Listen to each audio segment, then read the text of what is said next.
enough.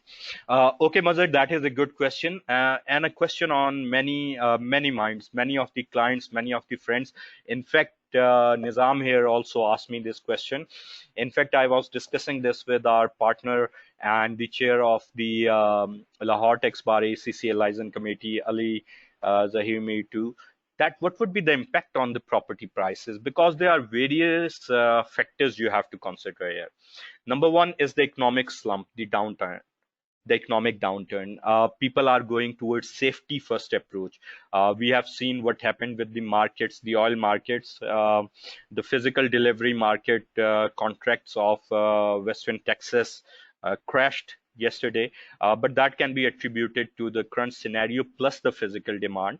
Um, we also know that in a scenario like this, in an unprecedented pandemic, most of the people tend to go for a safety first approach. However, with these incentives, many builders and developers and financial institutions are looking to work in the construction industry. So, with all that work happening, what can happen? And the impact on supply and demand. So, there are various factors. Uh, as we'll see in this ordinance, a sort of amnesty has been given. This amnesty covers the major practical hurdle which actually kept the investors away when the tax reforms regarding construction sector were introduced a few years back. So basically, Section 111 covers unexplained income and assets, and it basically allows FPR to ask anyone, where does your income and asset come from, because it doesn't conform with your declared sources or with your declared tax returns. So a lot of investors in Pakistan were not declaring a lot in their tax returns. Unfortunately, the culture of tax avoidance, and even people coming from abroad were not normally making appropriate declarations as per the law.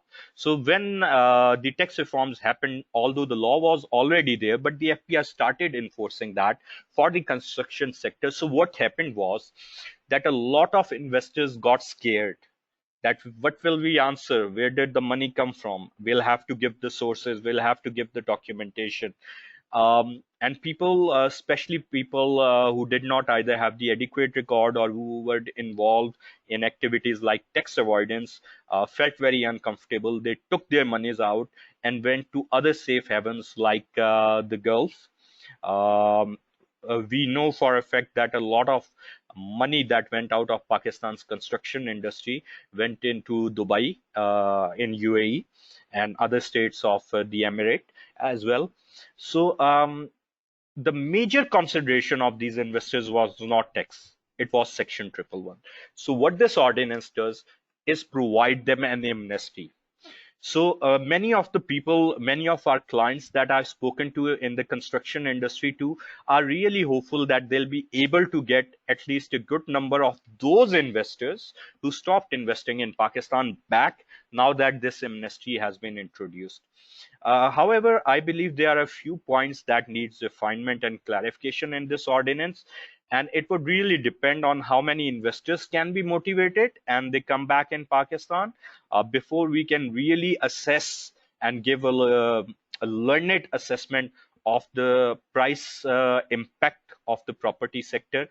But one good thing would be that the depression on the prices of property might neutralize. To what extent and how much it goes into green, or whether it doesn't at all, remains to be seen.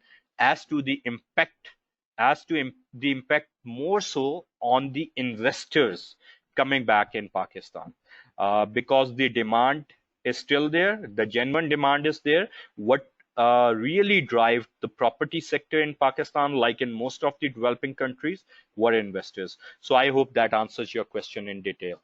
I actually answered this question in detail because this is a very important question and it's important that we understand the economic repercussions.